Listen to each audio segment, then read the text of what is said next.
10টি আমল যারা করবেন আল্লাহ তাদের রিজিকের মধ্যে বরকত দিয়ে দিবে, সে শান্তিতে থাকবে দুনিয়াতে। 1 নাম্বার, প্রতিনিয়ত যারা তাওবা ইস্তেগফার করে। বলেন কি করে? 1 নম্বরে যারা প্রতিনিয়ত তাওবা এবং ইস্তেগফার করে তাদেরকে রিজিকে কষ্ট দেয় না কে? আল্লাহ পাক। সব সময় আলহামদুলিল্লাহ বলে। বলেন কি বলে? একেবারে যে কোনো অবস্থায় আপনি তারা জিজ্ঞেস করবেন, বা আপনি জিজ্ঞেস করবেন ভাই আপনি কেমন আছেন, ও আসল কথা বলবে না, ডাইরেক্ট বলবে আলহামদুলিল্লাহ। এটা একটা তৃপ্তি। বলেন এটা কি? আর কিছু কিছু মহিলা আছে, পুরুষ আছে, কয় নাই, পাইলাম না, খাইলাম না, আহারে দুনিয়া সুখ বলতে জীবনে কিছু পাইলাম না। তো তুই বাচ্চা রয়েছ কেমনে সুখ না পাইলে? এরকম আছে না? না, সব কথা কি বলবেন? আলহামদুলিল্লাহ। নাম্বার 2, যারা আল্লাহর রাস্তায় ব্যয় করে। বলেন কার রাস্তায় ব্যয় করে? আল্লাহর রাস্তায়। আল্লাহ তাদেরকে রিজিক বুদ্ধি করে দিবে। 3 নাম্বার, তাকওয়ার জিন্দেগি যারা অর্জন করবে।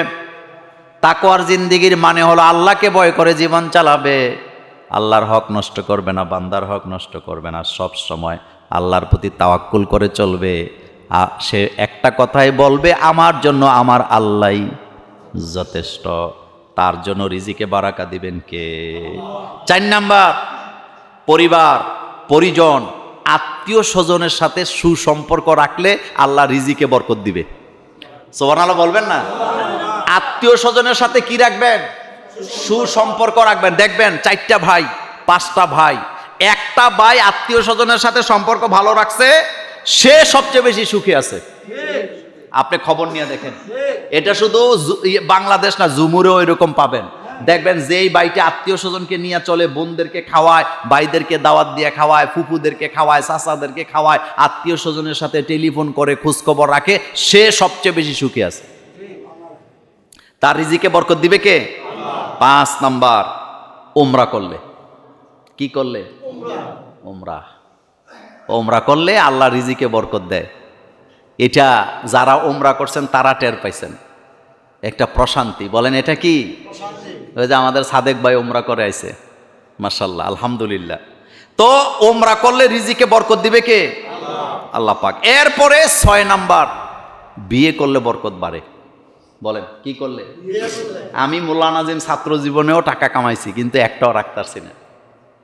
বিয়ের পরে বরকত পাইছি। আপনারা যারা আমার সামনে বসে আছেন, যারা আমার কথা শুনছেন, আপনি অঙ্ক করে দেখেন, বিয়ার আগে কি নাই?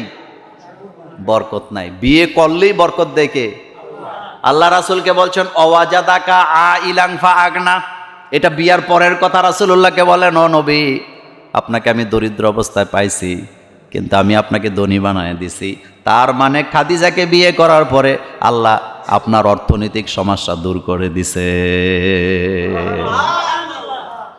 ব্যাখ্যা দিব না, কথা তো সামনে আরো আছে। এরপরে 7 নাম্বার, সব সময় অভাব থেকে মুক্তি পাওয়ার জন্য রবের দরবারে প্রার্থনা করা। বলেন কার কাছে চাইবেন? না মাজারে যায় চাইবেন, নাকি মাজারও গরু লুয়ে যাইবেন? আল্লাহর কাছে চাইবেন। এরপরে 8 নাম্বার, অসহায় মানুষের প্রতি সদাচরণ করবেন।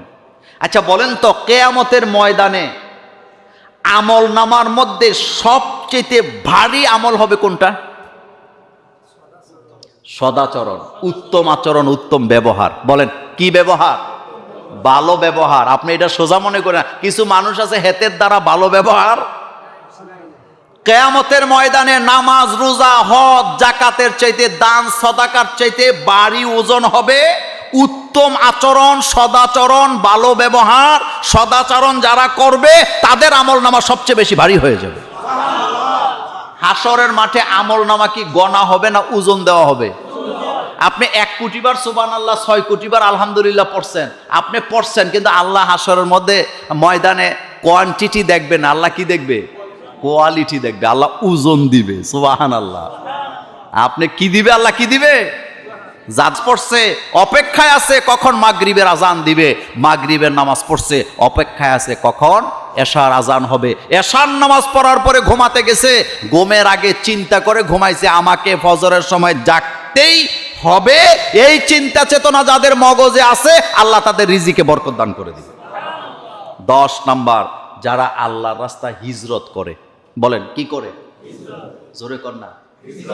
এই যে আজহারি হিজরত করছিল, মর্যাদা বাড়ছে না কমছে?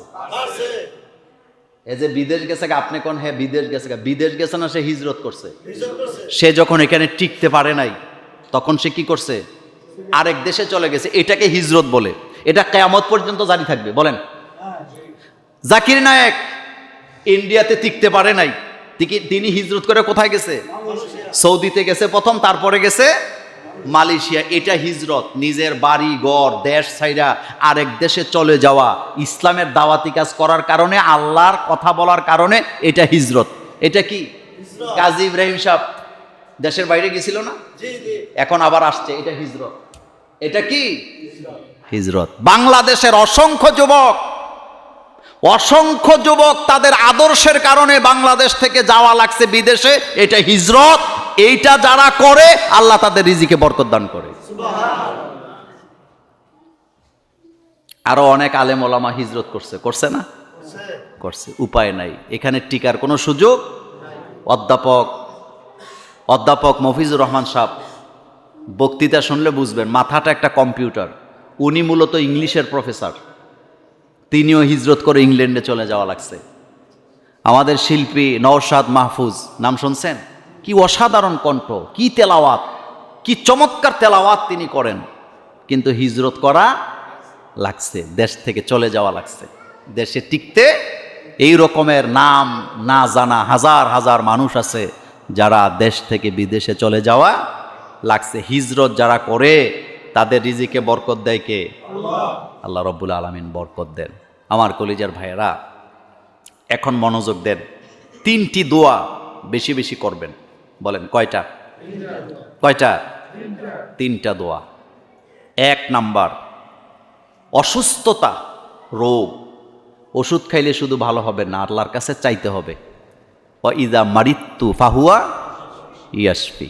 আমি যখন অসুস্থ হই, আমাকে সুস্থ করে কে? আল্লাহ। এ কথাটা সর্বপ্রথম বলেছিলেন হযরত ইব্রাহিম আলাইহিস সালাম। এজন্য আপনি যত ওষুধ খান, যত ডাক্তারের কাছে যান, আল্লাহ যদি ভালো না করে, ভালো হওয়ার কোনো সম্ভাবনা নাই। একই রোগ, খেয়াল করেন, একই রোগ, একই ডাক্তার, একই ওষুধ, একজন ভালো হয়, আরেকজন ভালো হয় না। সুবহানাল্লাহ বলবেন না? তাহলে খেলাটা কার? কারিশমাটা কার? মনোযোগ আছে আপনাদের? একই রোগ, একই অসুস্থতা, একই কন্ডিশন, একই ডাক্তার, একই হসপিটাল, একই ওষুধ, একজন ভালো হয় আর একজন শেষ। তাহলে আমরা যখন অসুস্থ হই, আমাদেরকে সুস্থ করেন কে? ওয়া আইয়ুবা ইয নাদা রাব্বাহু আন্নী মাসসানিয়াদ-দুররু ওয়া আনতা আরহামুর রাহিমিন। হযরত আইয়ুব আলাইহিস সালাম যখন ডাক দিলেন, ও আমার রব, আমি অসুস্থ, আপনি ছাড়া আমাকে সুস্থ করার ক্ষমতা কেউ নেই, আপনি আরহাম, আপনি আমার প্রতি রহম করেন। আল্লাহ রব্বুল আলামিন বললেন, জবাবে বললাম, ফাস্তাজাবনা লাহু ফাকাশাফনা মা বিহি মিন দুররি। আমি আমার আইয়ুবের ডাকে সাড়া দিলাম, আমি তার অসুস্থতা দূর করে দিলাম। ফাস্তাজাবনা, আমি তার ডাকে সাড়া দিলাম। ফাকাশাফনা, আমি তাকে শেফা দিলাম, মুক্ত করে দিলাম রোগ থেকে, আমি তাকে সুস্থতা দান করে দিলাম। তাইলে এই পয়েন্টে কথাটা শেষ। যত অসুস্থতা হোক, ছেলে অসুস্থ, মেয়ে অসুস্থ, আত্মীয় স্বজন অসুস্থ, নিজে অসুস্থ, বিবি অসুস্থ, মা অসুস্থ, বাবা অসুস্থ, রোগ মুক্তির জন্য ক্ষমা চাইবেন কার কাছে? আল্লাহ ছাড়া কেউ রোগ মুক্তি করতে। ওষুধটা হইল ওসিলা। বলেন, ওষুধটা কি? ওসিলা, কিন্তু শেফা দেওয়ার ক্ষমতা কার? আল্লাহ পাকের। নাম্বার 2, বিপদে যখন পড়বেন আল্লাহর কাছে চাইবেন। আমাদের দেশের নেতারা, বেনামাজিরা বিপদে পড়লে জিলাপি লইয়া মসজিদে যায়। কথা কন না কেন? নামাজি লোকেরা জিলাপি খাওয়ান, মসজিদে হাদিয়া দেন, আমার কোনো আপত্তি নেই, আপনার দোয়া কবুল হবে। কিন্তু বেনামাজি লোক 10 কেজি না 10 মণ দিলেও দোয়া কবুল হওয়ার সম্ভাবনা নেই। কারণ যে নামাজ পড়ে না তার মধ্যে ঈমান কি নাই। শোনেন, আরবিরাও কিন্তু আমাদের মতো জিলাফি দেয়, তবে তারা জিলাফি দেয় না, তারা খেজুর দেয়। বিভিন্ন মসজিদে গেলে দেখবেন তারা দিচ্ছে, কিন্তু তারা এই যে দেয় আনুষ্ঠানিক কোনো দোয়া নাই। আমাদের দেশের মতো এরকমের কোনো মিলাদ টিলাদ কিছুই নাই। তারা জানে যে এইটা দরকার নাই, আমি যে এই যে দিচ্ছি হাদিয়া, এটা খাইয়া তাদের আত্মা শান্তি পাইলে আল্লাহ আমার নিয়ত পুরো করে দিবে। কিন্তু আমাদের দেশে মোল্লা দাওয়াত দিয়া একেবারে খাটাইয়া খুটাইয়া একেবারে সব কিছু পড়াইয়া গাম ছুড়াইয়া তারপরে খাওয়াইয়া 100 টাকা করে দিয়ে দেয়। কেন রে ভাই? ইমাম সাহেব হুজুরের কাছে আসছেন, 500 টাকার নোটটা এমনিতে পকেটে দিয়ে দিতে পারেন না? কিচ্ছু বলবেন না, খালি দিয়ে দিবেন। হুজুর কি দোয়া করবে না? মুসল্লিরা মসজিদে নামাজ পড়তে আসছে, আপনি বারান্দায় দাঁড়াবেন কতগুলো খেজুর নিয়ে, জিলাপি নিয়ে, লোকেরা যাচ্ছে, আপনি বাচ্চাদেরকে দিবেন, মুরব্বীদের সবাইরে দিতে থাকবেন। এই যে তারা নিবে, এটার একটা দোয়া আছে না নাই? কিন্তু না, আপনি খাটাইয়া তো আপনি কি আমার এখানে কামলা পাইছেন? শোনেন, কুমিল্লা নাম বলবো না, এক বিরাট বড় ব্যবসায়ী, তেলের ব্যবসা আছে। কিসের ব্যবসা? পাম্পের ব্যবসা। সে রমজানে কতগুলো হুজুর দাওয়াত দিছে। আমি তখন আমি ছাত্র জীবন থেকে একটু ঘাটতেরা আসছিলাম, দাওয়াতটা পছন্দ ছিল না। রমজানের মাস, একজন এমনভাবে ধরছে সিচুয়েশন, মানে তার ধরার কারণে আমি গেছি। কয় কিচ্ছু হবে না, রমজানের মাস হইতে আমাদের সাথে একটু আসেন। তো দাওয়াত খাইতে গেছি। দাওয়াত বলতে রোজার দিন কি আর খানা আছে নাকি? গেলাম সকাল 8টায়। কয়টায়? মনোযোগ দেন, খুবই গুরুত্বপূর্ণ কথা। কয়টায় গেছি? যাওয়ার পরে প্রথম আমাদের হাতে কতগুলা সিমের বিচি দিছে। দেওয়ার পরে আলহামদু সূরা পড়ছি, কতবার পড়ছি মনে নাই। এরপরে সূরা মানে আয়াতে শেফা 7-8টা পড়াইছে আমাদেরকে দিয়া, পড়াই। এরপরে সুবহানাল্লাহ, এরপরে দোয়া ইউনুসের তসবিহ দিতে দিতে দিতে দিতে দিনের 12:30 বাজে। কয়টা বাজে? 12:30 যখন বাজলো, হুজুর কিন্তু 1-2 জন নয়, 20-25 জন না 40 জন, আমার মনে নাই। কুমিল্লা পুলিশ লাইনের ঘটনা শোনাইতেছে আপনাকে। এখন যিনি দাওয়াত দিছে তিনি আইছে, অনেক বড় লোক। তিনি আইছে পরে দিয়ে হুজুরা সব দাঁড়াই লেছে। তো দাঁড়াইছে, হারে সম্মান করছে, হাতে বড় লোক কুটিপতি, কিন্তু গালের মধ্যে কি নাই? কথা বুঝেননি? এটা দেখেই তো আমার মাথাটা গরম হয়েছে। এখন আয়সা বলতেছে আমার আব্বার কবর অমুক জায়গায়, আপনারা সবাই ওখানে একটু যাইতে হইব। হুজুরা রাজি, কারণ গালি তো এমনি এমনি খাই না। আমি প্রতিবাদ করছি, আমি বলছি আপনি আমার চাকর পাইছেন? আমি কি আপনার চাকর? সকালে 8টা বাজে আনছেন, দিনের বাজে 12:30। কতক্ষণ সিমের বিচি, কতক্ষণ এটা, কতক্ষণ, আপনি কি চাকর পাইছেন আমারে? এখন আবার আপনার বাপের কবরে যাইতে হবে? এই দাওয়াত আমার দরকার নেই। সেখান থেকে বাইর হয়ে আসার পরে বাগিচাগাঁও, রেস কোর্স, এরপরে কালিয়াজুরির সব ইমামরা আমার বিরুদ্ধে অপপ্রচার করছে, আমি নাকি বেয়াদব। আমি বলছি এই জবাব একদিন আল্লাহর কাছে তোমরা দিবা। আচ্ছা বলেন তো, আমি যে আপনাদের খতিব হইছি, ইমাম হইছি, আমি কি আপনাদের মুনি খাটার জন্য এনে আসছি? আমি বলছি 20 টাকার দাওয়াতে আমার দরকার নাই, কারণ রাসূলুল্লাহ এভাবে খায় নাই দাওয়াত। আমি খাবো না। আল্লাহ আমাকে 20,000 টাকার ব্যবস্থা করে দিছে।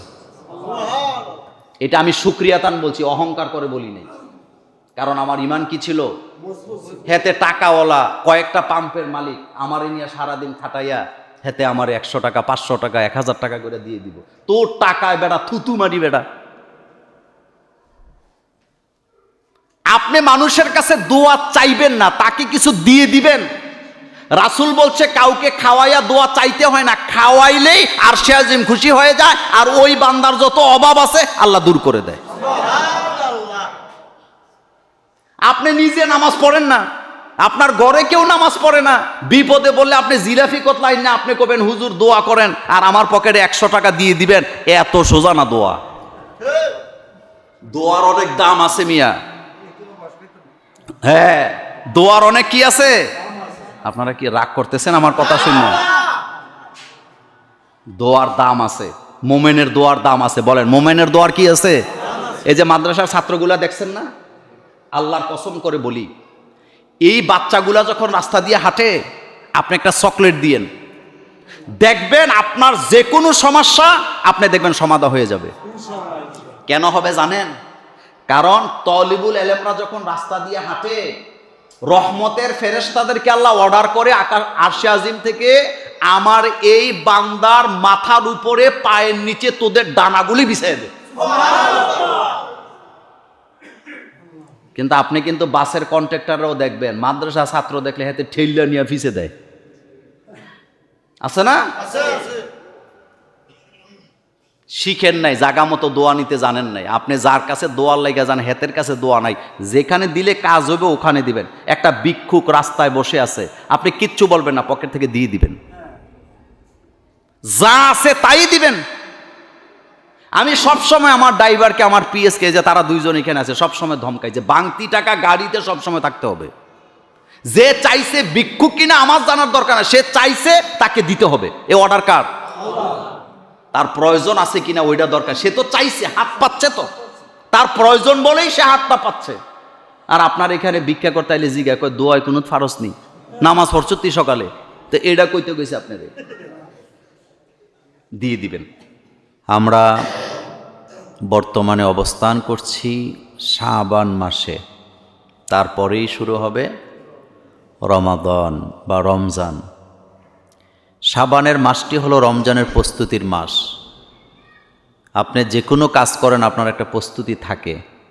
আপনি ব্যবসা বাণিজ্য করবেন, আপনাকে দোকান দিতে হয়, দোকানের মধ্যে মাল রাখার জন্য কি তৈরি করতে হয়?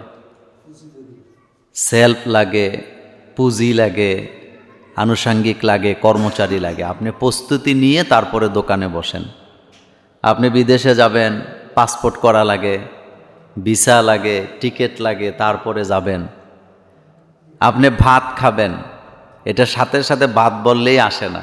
আপনাকে চাউল কিনতে হবে, চাউল ধৌত করতে হবে, চুলা লাগবে, আগুন লাগবে, সময় লাগবে। আপনি রান্না করবেন, তরকারি রান্না করবেন, বললেই হয় না। তরকারি কুটা কাটা কি করা লাগে, তারপরে আপনি রান্না করে এনে তারপরে খান। তার মানে প্রত্যেকটা জিনিস করার আগে আয়োজন, প্রস্তুতি লাগে নাকি লাগে না? রমজানের মাস এটি হলো আল্লাহ পাকের মাস, বান্দাকে ক্ষমা করে দেওয়ার মাস।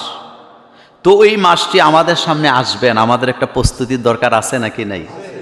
প্রস্তুতির দরকার আছে। এখন থেকে প্রস্তুতি নিতে হবে যে রমজানকে আমি কাজে লাগাতে চাই। রমজানের সময়গুলো যেন আমার অপচয় না হয়, আমি যেন অবহেলাতে শেষ না করে দেই।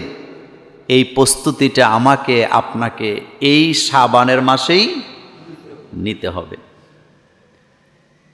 কি চমৎকার একটি দোয়া!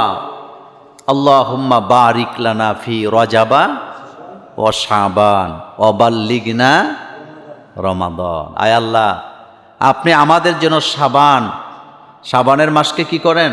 বরকতময় করেন। রজবের মাসকে বরকতময় করেন, শাবানের মাসকে বরকতময় করেন। ওয়াবাল্লিগনা, আপনি আমাদেরকে পৌঁছে দেন রমজান পর্যন্ত। কারণ রমজান এমন একটি মাস, যেই মাসে আপনি একটি নেক করলে 10টি পাবেন, 70টি পাবেন, 700 পাবেন। সুবহানাল্লাহ। তার মানে একে আপনি 70 নয়, একে কত পাবেন? 700 পেতে পারেন। কারণ দেন কে? আল্লাহ পাক দেন। তো আসেন, প্রথমে আজকে যে আলোচনাটা করব, কোরআন কি শাবানের মাসে নাজিল হইল না রমজানে নাজিল হলো? খুবই গুরুত্বপূর্ণ কথা। আমাদের দেশে এটা নিয়ে একতেলাফ আছে আলেমদের মধ্যে। কেউ বলেন শাবানের মাসে নাজিল হয়েছে, কেউ বলে রমজানের মাসে নাজিল হয়েছেন।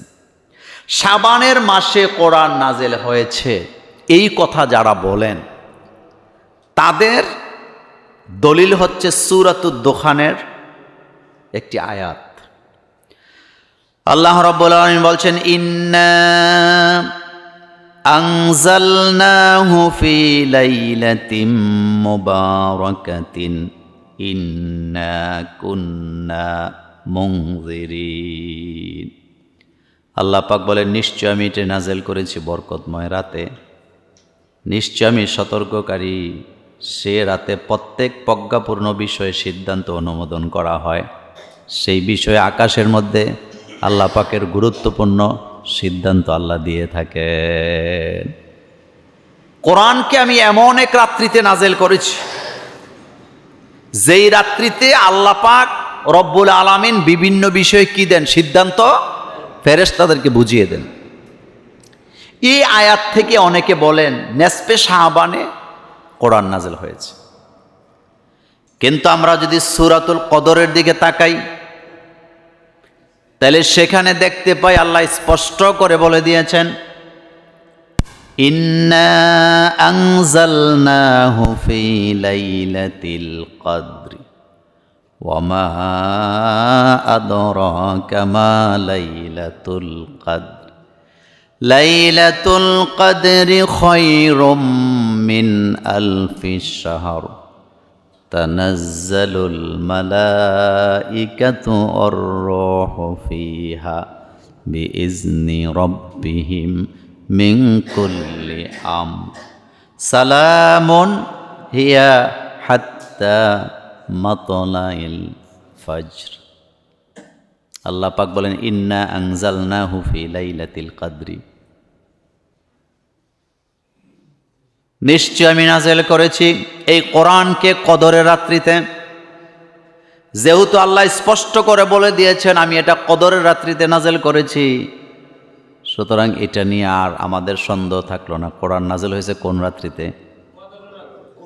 তবে যারা বলছে শাবানের রাত্রিতে কোরআন নাযিল হয়েছে, তারা এখন ব্যাখ্যায় বলতেছে যে কোরআন কদরের রাত্রিতে রাসূলুল্লাহর উপরে হেরা গুহায় নাযিল হয়েছে, এতে কোনো সন্দেহ নাই।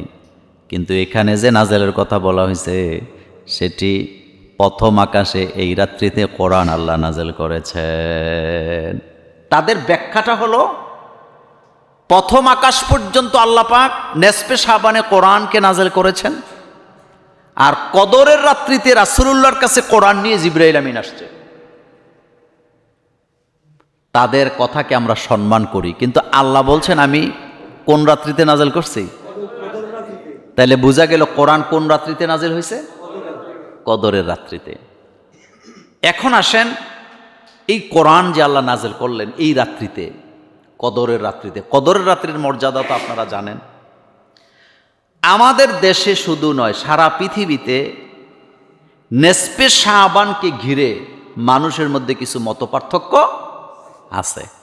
যেমন একদল বলতেছে নেসফে শাবান বলতে কিছুই নাই, আরেক দল বলতেছে এটা খুবই গুরুত্বপূর্ণ রাত, বরকতময় রাত, এই রাত্রিতে আল্লাহ মানুষকে ক্ষমা করে দেয়, রিজিক দেয়, হায়াত দেয়, বরকত দেয়, ছেলে মেয়ে চাইলে ছেলে মেয়ে দেয়, যা চাইবো আল্লাহর কাছে তাই কি আল্লাহ দেন, ভাগ্য নির্ধারণ করেন।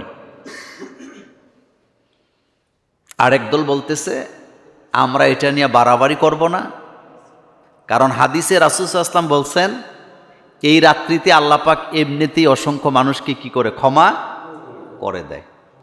যারা শিরিক করে না তাদেরকে আল্লাহ এই রাত্রিতে মাফ করে দেয়, যারা পরের হক নষ্ট করে না আল্লাহ তাদেরকে এই রাত্রিতে মাফ করে দেয়, যারা মানুষের ব্যাপারে মিথ্যা প্রচারণা করে না আল্লাহ তাদেরকে এই রাত্রিতে মাফ করে দেয়, যারা জুলুম করে না আল্লাহ এই রাত্রিতে তাদেরকে মাফ করে দেয়। সুবহানাল্লাহ বলেন। তাহলে বোঝা গেল এই রাত্রিতে আল্লাহ পাক এমনিতেই মাফ করে দেয়, ক্ষমা চান বা না চান আমলের কারণে আল্লাহ এই রাত্রিতে অসংখ্য মানুষকে জাহান্নাম থেকে মুক্ত করে দেয়। কিন্তু শর্ত হলো শিরিক করা যাবে না, বেদাত করা যাবে না, পরের হক নষ্ট করা যাবে না, মানুষের বিরুদ্ধে অপপ্রচার মিথ্যা প্রচারণা করা যাবে, মানুষের উপরে জুলুম করা যাবে না। আমার কলেজার ভাইয়ারা, হযরত আয়েশা সিদ্দিকা রাদিয়াল্লাহু তাআলা আনহা থেকে হাদিস বর্ণিত, তিনি বলেন ফাকাততু রাসূলুল্লাহি সাল্লাল্লাহু আলাইহি ওয়াসাল্লাম লাইলাতান ফাখারাজতু, একটা রাত্রি ছিল অর্থাৎ নেসফে শাবানের রাত্রে, এক রাত্রিতে রাসূল করিম সাল্লাল্লাহু আলাইহি ওয়াসাল্লামকে আমি খুঁজে পাচ্ছিলাম না, তিনি সেদিন আমার ঘরে অবস্থান করার কথা ছিল। মনোযোগ আছে আপনাদের? মা আয়েশা বলতেছেন রাসূল সেদিন আমার ঘরে থাকার কথা ছিল। ফাখারাজতু, আমি বের হলাম রাসূলকে খোঁজার জন্য, অনুসন্ধান করতে বের হলাম। খুঁজতে খুঁজতে খুঁজতে খুঁজতে আমি রাসূলকে বাকি জান্নাতুল বাকি যেটাকে বলেন, অর্থাৎ বাকি গোরস্থানে যে আমি রাসূলুল্লাহকে পাইলাম। আমি রাসূলের কাছে গেলাম। জান্নাতুল বাকিতে পাওয়ার পর রাসূল আমাকে বললেন, ও আয়েশা, তুমি কি আশঙ্কা করছিলেন আল্লাহ এবং আল্লাহর রাসূল তোমার হক নষ্ট করবে? তার মানে রাসূল বলতেছে, আয়েশা রে, তুমি কি ভাবছ তোমারে ঘরে রেখে আমি অন্য কোনো স্ত্রীর ঘরে অবস্থান করছি, এটা কি তুমি আশঙ্কা করো? আমি বললাম, মা আয়েশা বলেন, আমি বললাম, হে আল্লাহর রাসূল, আমি ভেবেছিলাম আপনি আপনার অন্য কোনো স্ত্রীর ঘরে গিয়েছেন, এই জন্য আমি খুঁজতেছিলাম। দেখেন, নারীদের মধ্যে জেলাসি যেটাকে বলে, এটা জন্মগতভাবে আল্লাহ দিয়ে দিছে তাদের মধ্যে। আপনি যদি 2 বিয়া 3 বিয়া করেন, হাজার ইনসাফ করলেও তাদের মধ্যে একটা কি থাকবে, একটা শান্তিতে থাকলেও মানসিকভাবে একটা যুদ্ধ থাকবে। রাসূলুল্লাহর ঘরেও ছিল, রাসূলুল্লাহর ঘরেও ছিল। আমরা অনেক সময় বলে ফেলি আবেগের তাড়নায়, রাসূলের ঘরে কোনো সমস্যা ছিল না, ছিল, স্ত্রীর মধ্যে সমস্যা ছিল। এই ব্যাপারে একদিন একটা পূর্ণাঙ্গ আলোচনা আমি দেব ইনশাআল্লাহ। মা আয়েশা বলেন, আমি ভাবলাম রাসূল বোধহয় অন্য কোনো স্ত্রীর ঘরে চলে গেছে, এই জন্য আমি তারে খুঁজতে বাইর হইলাম। আর রাসূল বলতেছে, আয়েশা, তুমি কি আশঙ্কা করো আল্লাহ আল্লাহ রাসূল তোমাকে, মানে তোমার হক নষ্ট করে দিবে? আজকের রাতটা তোমার, আমি অন্য কোনো স্ত্রীর ঘরে চলে গেছি, এটা কি তুমি ভাবতেছ? আয়েশা বলেন, হ্যাঁ হুজুর, আমি এইটাই ভাবতেছিলাম যে আপনি অন্য কোনো স্ত্রীর ঘরে গেছেন কিনা, এই জন্য আমি আপনাকে খুঁজতে খুঁজতে এখানে আসলাম। আমার কলেজের বাইরে এবার মূল বক্তব্য শোনেন। আল্লাহর রাসূল বলেন, ও আয়েশা রে শোনো, আল্লাহ রাব্বুল আলামিন নেসফে শাবানের রাত্রিতে দুনিয়ার আকাশে অবতীর্ণ হন এবং বনি কালবের মধ্যে ছাগলের যে পালের লোম আছে, ওই পরিমাণ মানুষকে আল্লাহ পাক, ওই পরিমাণ মানুষের গুনাহকে আল্লাহ মাফ করে দেয়। কথাটা শোনেন। তাইলে বোঝা গেল এই রাত্রিতে একেবারে মর্যাদাহীন নয়, এই রাত্রির একটা মর্যাদা কি আলাদা আছে বলেই তো রাসূল বললেন যে, আয়েশা রে, এই রাত্রিতে বনি কালব হলো একটা গোত্রের নাম, তাদের অসংখ্য ছাগল ছিল, বকরি ছিল। রাসূল বলেন, ওই বকরিদের গায়ে যেই পরিমাণ পশম আছে, এই পরিমাণ মানুষকে আল্লাহ মাফ করে দেয়। তো যেহেতু এই রাত্রিতে আল্লাহ এত মানুষকে ক্ষমা করে, তাহলে এই রাত্রি একটা মর্যাদা আছে না নাই? আছে, কিন্তু আনুষ্ঠানিকতা করা যাবে না।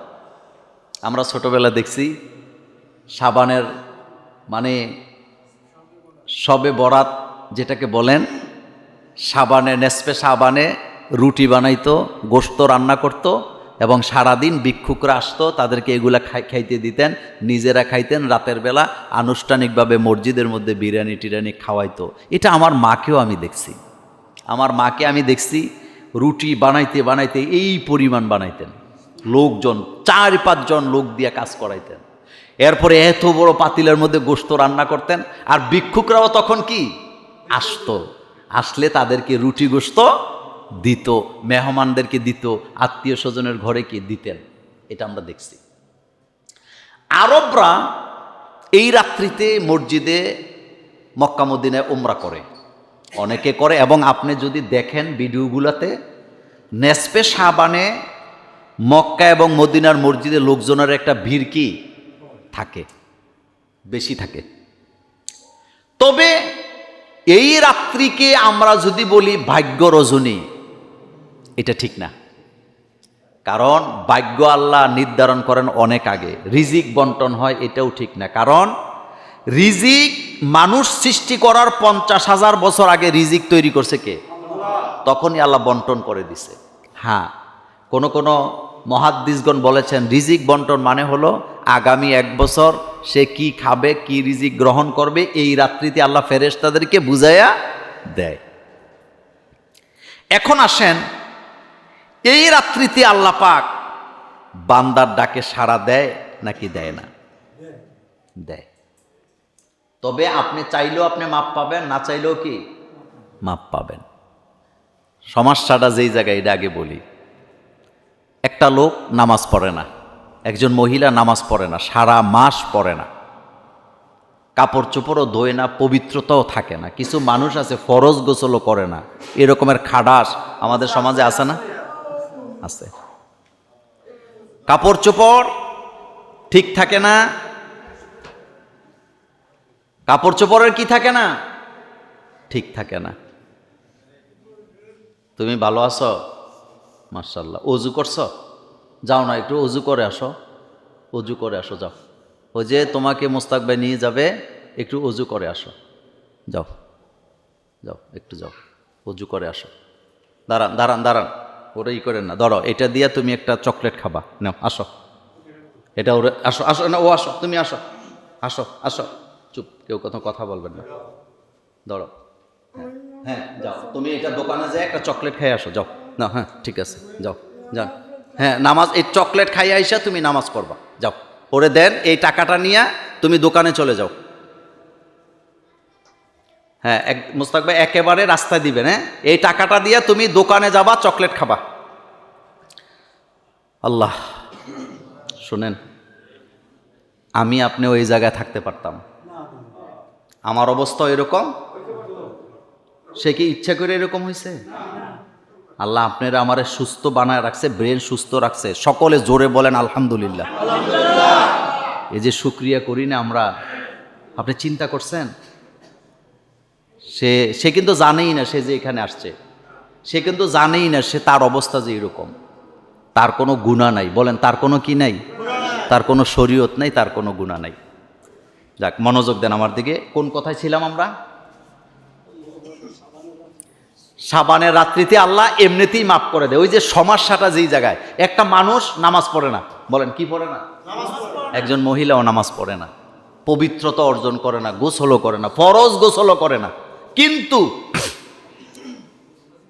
শাবানের 14 তারিখ অর্থাৎ নেসপে শাবান, সবে বরাতের নাম বলে কাপড় চোপড় ধৌত করে, জামা কাপড় ধৌত করে, ঘর পরিষ্কার করে, গুছায়, এই নিয়তে যে ওই রাত্রিতে নামাজ পড়া লাগবে। তো ভাইরে, বোন রে, তুমি নেসপে শাবানের রাত্রে নফল নামাজ পড়ার জন্য জামা কাপড় ধৌত করলা, তুমি কাপড় চোপড় পরিষ্কার করলা, পবিত্রতা অর্জন করলা, কিন্তু প্রতিদিন 5 বেলা ফরজ নামাজ, যেই নামাজ না পড়লে মানুষ কাফের হয়ে যায়, সেই নামাজকে তুমি মর্যাদা দিলা না। তুমি ইসলাম বুঝতে পারো নাই, তুমি ইসলাম বুঝতে পারো নাই। সবে বরাতের রাত্রিতে নফল নামাজ জীবনে একবারও যদি কেউ না পড়ে, তার একটা গুনাহ হওয়ার কোনো সম্ভাবনা। কিন্তু ফজরের নামাজ পড়ে নাই, জোহরের নামাজ পড়ে নাই, আসরের নামাজ পড়ে নাই, মাগরিবের নামাজ পড়ে নাই, এশার নামাজ পড়ে নাই, জাহান্নামে যাওয়া লাগবে কি লাগবে না? মা সালাকাকুম ফি সাকার, কেন জাহান্নামে গেলা? জাহান্নামীদেরকে প্রশ্ন করার সাথে সাথে তারা জবাব দিবে লাম নাকু মিনাল মুসাল্লিন। আমাদের অপরাধগুলির মধ্যে প্রথম অপরাধ ছিল আমরা নামাজ পড়তাম না, আমরা নামাজি ছিলাম না। এই জন্য প্রত্যেক দিন 5 বেলা নামাজ বাধ্যতামূলক পড়তে হবে। যারা নামাজ পড়ে না তারা কাফের, তারা কাফের, তারা কাফের। রাসূল বলছেন মান তারাকা সলাতান মুতাআম্মিদান ফাকাদ কাফারা। রাসূল বলছেন যে ব্যক্তি ইচ্ছাকৃতভাবে কোনো উযর ছাড়া এক ওয়াক্ত নামাজও ছেড়ে দিল, সে আল্লাহর সাথে কুফরি করল। সুতরাং নামাজ ছেড়ে দেওয়া যাবে। সুতরাং সবে বরাতের নামাজ পড়ার জন্য আসবেন, কিন্তু আপনি ফরজ নামাজ পড়বেন না। আপনার মতো লোক, আপনি ভাবছেন সবে বরাত সবে কদরে হাজিরা দিলেই আপনি জান্নাতে চলে যাবেন, এত সোজা না। এখন আসেন, আল্লাহ পাক রব্বুল আলামিন তিনি রিজিক যে বন্টন করেন, এটা কি নেসফে শাবানেই করেন না আগেই করেন? এই ব্যাপারে একটা হাদিস বুখারী থেকে আমরা জানি। হযরতে আনাস রাদিয়াল্লাহু তাআলা আনহু বলেন, রাসূল কারীম সাল্লাল্লাহু আলাইহি ওয়াসাল্লাম বলেছেন, আল্লাহ রব্বুল আলামিন যখন মায়ের গর্ভের ভিতরে বাচ্চা প্রবেশ করে, অর্থাৎ শুক্রাণু যখন ডিম্বাণুতে প্রবেশ করে মায়ের, মা যখন গর্ভবতী হয়, গর্ভবতী হওয়ার পরে আল্লাহ পাক প্রত্যেক গর্ভবতী মায়ের পাশে একজন ফেরেশতা নিযুক্ত করে। সুবহানাল্লাহ, আস্তে কোন। তার মানে প্রত্যেক গর্ভবতী মায়ের পাশে একজন কি আছে? ফেরেশতা আছে। এই জন্য গর্ভবতী মহিলাকে সাহায্য করবেন, কাজে কর্মে সাহায্য করবেন। আপনি দেখছেন আপনার পরিবারে গর্ভবতী মহিলা পানি উঠাইতেছে, আপনি দৌড়দা যেয়ে পানিটা উঠাবেন। মনোযোগ আছে আপনাদের? গর্ভবতী মহিলা মার গালতে তার কষ্ট হয়, আপনি তাকে সাহায্য করবেন। গর্ভবতী মহিলা হাঁটতে কষ্ট হয়, আপনার স্ত্রী, আপনার মা, আপনার বোন, আপনি তাকে সাহায্য করবেন। আবার বাবিরে যেয়ে সাহায্য করতে যাবেন না, সাহায্যটা করবেন আপনি। যারা মোহরেম তাদেরকে সাহায্য করবেন, আপনার বোন, আপনার মা অথবা আপনার স্ত্রী। মনোযোগ আছে? আপনি তাদেরকে কি করবেন? সাহায্য করবেন। ভারী জিনিস উঠাইতেছে, আপনি দৌড়দা যেয়ে উঠাবেন যে না আমি উঠাই দিচ্ছি। আল্লাহর নবী বলেন, এই যে গর্ভবতী নারী গর্ভবতী হওয়ার পরে আল্লাহ রব্বুল আলামিন মাতৃগর্ভে একজন ফেরেশতা নিযুক্ত করেন। এবার এই ফেরেশতা প্রতিনিয়ত আল্লাহর কাছে রিপোর্ট পেশ করে। প্রথম অবস্থা আল্লাহ পাকের কাছে ফেরেশতা বলেন, আল্লাহ মায়ের গর্ভে এখন বীর্য অবস্থা আছে। কি অবস্থা? বীর্য। ফেরেশতা বলে আল্লাহর কাছে, আল্লাহ কি জানে না বীর্য অবস্থায় যে আছে? জানে, কিন্তু আল্লাহ নিযুক্ত করছে একজন ফেরেশতা। আয় আল্লাহ, এটা এখন বীর্য অবস্থায় আছে। বীর্য থেকে যখন এটা রক্তপিণ্ড হয়ে যায় তখন ফেরেশতা বলেন, আল্লাহ এখন আর বীর্য না, এটা রক্তপিণ্ড হয়ে গেছে। যখন রক্তপিণ্ড থেকে গোশতের মাংসের মতো হয়ে যায়, ফেরেশতা এখন বলে, আল্লাহ এটা এখন গোশতর মতো পিণ্ড হয়ে গেছে। আল্লাহ যখন তার সৃষ্টি পূর্ণতা করতে চান তখন ফেরেশতারা বলে, হে প্রতিপালক, এটা কি ছেলে হবে না মেয়ে হবে, নর হবে না নারী হবে? এটা ঠিক করে কে? আর জোরে, এটা কে করে? এটি দুর্ভাগা হবে না ভাগ্যবান হবে? রিজিক কি পরিমাণ খাবে, তার হায়াত কতদিন হবে? তখন আল্লাহ রব্বুল আলামিন তার মায়ের পেটে থাকা অবস্থায় সবগুলা লিপিবদ্ধ করে দেয়। এবার খেয়াল করেন, বাপের সাথে মায়ের যখন মিলন হয়েছে, আমি আপনি শুক্রাণু অবস্থা মায়ের ডিম্বাণুতে গেছি, যাওয়ার পরে ছিলাম আমরা বীর্য। ফেরেশতা বলতেছে, আল্লাহ মায়ের পেটে ডিম্বাণুতে বীর্য অবস্থা এটা আছে। এরপরে এটা একটা মাংসপিণ্ড হয়েছে। আল্লাহর কাছে ফেরেশতা বলতেছে, আল্লাহ এটা এখন মাংসপিণ্ড অবস্থায় আছে।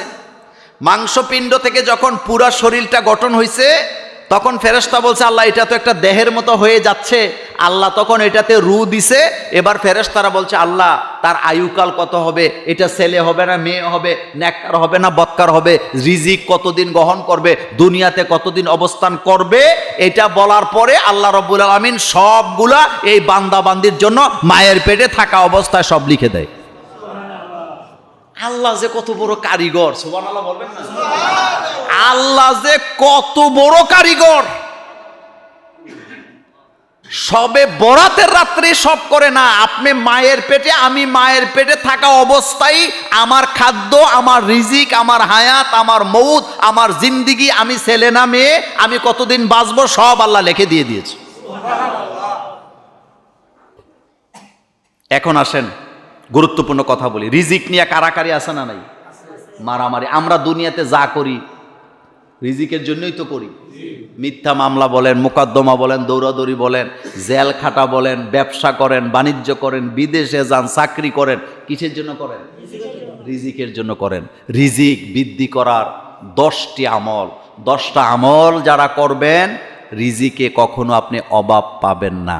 শোনেন, গোলা ভরা দান, গোলা ভরা দান, গোয়াল ভরা গরু, এরপরে দোকান ভরা মাল, এরপরে ব্যাংকের অ্যাকাউন্ট ভরা টাকা মানি রিজিক নয়। টাকা থাকলে খাওয়া যায় না। রিজিকে বরকত দেয় কে? আল্লাহ বরকত দেন। আমার কলিজার ভাইয়েরা, দ্বিতীয় নাম্বার হলো বিপদ থেকে মুক্তির জন্য দোয়া করবেন কার কাছে? ওয়াজান্নুন ইয যাহাবা মুগাদিবান ফাযান্না আল্লান নাকদিরু আলাইহি ফানাদা ফিজ যুলুমাত হযরত ইউনূস আলাইহিস সালাম যখন অন্ধকারে চলে গেলেন, মাছের পেটে, সমুদ্রের ভিতরে চলে গেলেন, সেখান থেকে তিনি বুঝতে পারলেন আল্লাহ ছাড়া আমাকে কেউ ক্ষমা করতে পারবে না, রক্ষা করতে পারবে না। তিনি সেখান থেকে ডাক দিলেন, লা ইলাহা ইল্লা আনতা সুবহানাকা ইন্নী কুনতু মিনাজ জালিমিন। আয় আল্লাহ, তুমি ছাড়া আমার কেউ নাই, তুমি ছাড়া আমার কেউ নাই। আয় আল্লাহ, তুমি ছাড়া আমাকে রক্ষা করার ক্ষমতাও কারণ নাই। আল্লাহ পাক বলেন, ফাস্তাজাবনা লাহু ওয়া নাজ্জাইনাহু মিনাল গাম্মি ওয়া কাযালিকা নুনজিল মুমিনিন। আমার ইউনূস যে রাতের বেলা মাছের পেট থেকে ডাক দিল, দুনিয়ার কেউ শুনে নাই, কিন্তু আমি আল্লাহ শুনেছি। শুধু শুনি নাই, আমি জবাবও দিয়ে দিলাম। আমি আমার ইউনূসকে মাছের পেট থেকে বের করে দিলাম। আর বাইকটা সমুদ্রের মাঝখানে করে নাই। মানে ব্যাপারটা এরকম না যে সমুদ্রের মাঝখানে মাছ ইউনূস আলাইহিস সালামরে গিলে ফেলছে, তিনি দোয়া করছে আর আল্লাহ মাছের পেট থেকে বাইর করে দিয়েছে। ব্যাপারটা কি এমন ছিল? তো উনি সমুদ্রের মাঝখান থেকে আসবে কেমনে? এই জন্য আল্লাহ পাক বলেন, আমি মাছের পেটের ভিতরে বেদনা শুরু করায় দিলাম। বলেন, তার মানে ইউনূসকে হজম করার ক্ষমতা তার নেই। এবার মাছ ছুটছে তীরের দিকে যাইয়া মাছ তীরের মধ্যে বমি করে ইউনূসকে বের করে দিছে। আপনি মনে করছেন যে সমুদ্রের মধ্যে মাছের পেটের ইউনূস বাইরে হয়ে গেছে? এমন না, কারণ উনি আসতে হইব কিনারায়। এজন্য আল্লাহ মাছের পেটের ভিতরে বেদনা তৈরি করছে, মাছ কিনারায় এসে ইউনূস আলাইহিস সালামকে কিনারার মধ্যে বমি করে বের করে দিছে। কারণ আল্লাহ যারে মুক্ত করে একেবারে কি করে? মুক্ত করে দেয়। এরপরে 3 নাম্বার, সন্তান। ভালো সন্তানের জন্য আল্লাহর কাছে দোয়া করবেন। আমরা আল্লাহর কাছে সন্তান চাই, কিন্তু নেক সন্তান চাই না। এটা একটা সমস্যা আছে। খালি এক হুজুর দোয়া করেন এটা বাচ্চা যাতে। আরে ভাই, বাচ্চা হবে কি? বাচ্চা হইলেই তো না, ফেরাউনের মতো বাচ্চা হইলে হবে? হামানের মতো হইলে হবে? কারুনের মতো হইলে হবে না। বলবেন, আল্লাহ আপনি আমার একটা নেককার বাচ্চা দেন। কি বাচ্চা? কি বাচ্চা? ওয়াজাকারিয়া ইয নাদা রাব্বাহু রব্বি লা তাযারুনি ফারদা। দেখেন দোয়ার নমুনা। তিনি বলতে পারতো, আল্লাহ তুমি আমার একটা সন্তান দাও, এরকম বলে নাই। বলতেছে, আল্লাহ তুমি আমার একা চাইরো না। সুবহানাল্লাহ বলেন। তুমি আমাকে রব্বি লা তাযারুনি ফারদা, আপনি আমারে একা ছেড়ে দিয়েন না। আমার বংশটা যাতে রক্ষা হয়, আমার সিলসিলাটা যাতে টিকে থাকে, সেই ব্যবস্থা আপনি করে দেন। তো তিনি কি বুঝাইতে চাইছে? আল্লাহ বোধহয় বুঝে নাই। ইশারাতে বললে বোধহয় আল্লাহ বুঝে না। শোনেন, কিছু কিছু ব্যাপার আছে আল্লাহ পছন্দ করে। আল্লাহ বলে, আমার জাকারিয়া যখন বললেন রব্বি লা তাযারনি ফারদা, আল্লাহ আপনি আমার একা ছাইরেন না, আমার যেন কি হয় বংশটা টিকে থাকে, একটা ব্যবস্থা করেন। আল্লাহ বলেন, এই কথাটা আমার কাছে ভালো লাগলো, আর আমি হযরতে ইয়াহইয়াকে তাকে দান করে দিলাম। কাকে দান করছে? তাহলে দোয়ার মধ্যে কৌশল আছে না নাই? শুনেন, দমকায় দমকায় আল্লাহর কাছে চায় অনেকে, এরকম দেখছি। এরকম মুনাজাত আছে না? মুনাজাত মানে আপনি কাকুতি মিনতি করে আল্লাহর কাছে চাইবেন।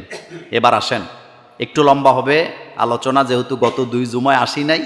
আবার নেসফে শাবানের কিছু আলোচনা আমাদের হাতে এখন আছে না নাই? আছে। শোনেন, এখন আসেন নেসফে শাবান। এই শাবানের মাসে কি করবেন, বা নেসফে শাবানের দিন কি করবেন? নাম্বার 1, আজকের থেকে আর জামাত ছাড়া যাবে না। বলেন, এটা রমজানের প্রস্তুতি। এটা রমজানের কি জামাত, আর এটা ট্রেনিং চলতেছে। 2 নাম্বার, নফল নামাজ বেশি বেশি করে করবেন। নফল নামাজ বেশি বেশি করে করবেন। 3 নাম্বার, তাওবা করবেন বেশি বেশি করে। 4 নাম্বার, কোরআন তেলাওয়াত বাড়ায় দিবেন। এখন থেকে কোরআন পড়া শুরু করবেন। অনেকে কয়, হুজুর যদি এখন 30 পারা পড়ি আর 30 পারা যদি রমজানে পড়ি, তাহলে সওয়াব তো এটাতে কম হইব, এটাতে বেশি হইব। আপনার এই কুবুদ্ধি দিছে কেডা? এরকম বলে না? আপনার মাথায় কিছু নাই। আপনি এখন কোরআন তেলাওয়াত শুরু করছেন, 15 পারা এই মাসে পড়ছেন, আগামী মাসে অর্থাৎ রমজানে পড়ছেন 15 পারা। এই পুরাটা রমজানে পড়লে যত সওয়াব পাইতেন আল্লাহ সেটাই আপনাকে দিবে। কারণ যেখানে যে শেষ করবেন ওই সময়ের সওয়াবই তো আল্লাহ আপনাকে দিবে। বেতন আগে হয় না কাজ আগে হয়?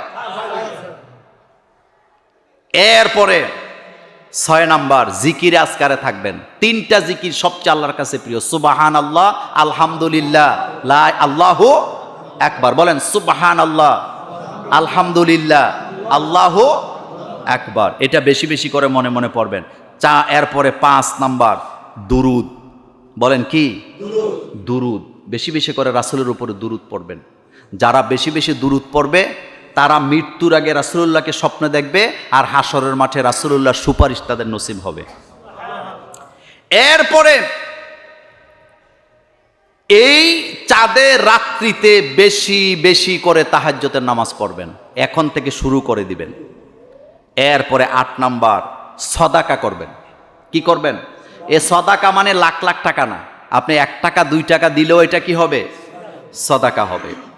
এরপরে মৃত্যু ব্যক্তিদের জন্য দোয়া করবেন। এটা রাসূল দোয়া করতেন কবরবাসীর জন্য। বলেন, অন্তত সুযোগ পাইলে আব্বা আম্মা দাদা দাদির কবরের কাছে গিয়ে একটু দোয়া করে আসবেন। রাসূল নিজে এই চাঁদের নেসফে শাবানে জান্নাতুল বাকিতে গেছে, রাসূল দোয়া করছে। তার মানে বোঝা গেল এই দোয়া যেহেতু রাসূল করছে, আমার জন্য জায়েজ আছে না নাই? অবশ্যই আছে, এটা করবেন। মা বাপের কবরের কাছে যে দোয়া করে আসবেন। এরপরে সর্বশেষ রোজা রাখবেন এই চাঁদে, বেশি বেশি রোজা। তাইলে আগামী মাসেও রোজা রাখা যাবে, তবে এত বেশি রোজা আবার রাখা যাবে না যে আপনি অসুস্থ হয়ে গেছেন, রমজানে আর রোজা রাখতে পারতেছেন না। এখন আসেন, এই রাত্রিতে আমরা বর্জন করব কি? শবে বরাত। শবে বরাতে যেই কাজগুলো আমাদের জাতি হিসাবে করা উচিত না, নাম্বার 1 আতশবাজি, ফটকা, এগুলা করা যাবে না। বন্দুক ফুটায় না, খবরদার, আতশবাজি ফুটানো যাবে না। এরপরে 2 নাম্বার মসজিদ, মাদ্রাসা, ঘর বাড়ি, এগুলাতে লাইটিং করা যাবে, দেখবেন এখনই করে ফেলবে। 3 কি খাওয়া? মসজিদের মধ্যে বিরিয়ানি, নামাজটা নাই, কিছু নাই, সব আইয়ে হেতে কুলি টুলি করে আইছে, একদিনও আইছে না গত 1 মাসে, এখন মসজিদে বসে আছে। আসলে নামাজের জন্য আসে নাই, তকদির ভাগ্যের জন্য আসে নাই, মূলত ওই প্যাকেটটার জন্যই আইছে। না খাবার বললাম না, প্যাকেট বলছি আমি। এরপরে 4 নাম্বার বিধর্মীদের সাথে ভালো আচরণ করবেন। বিধর্মীদের সাথে কথা কন না কেন? কি আচরণ করবেন? ভালো আচরণ করবেন।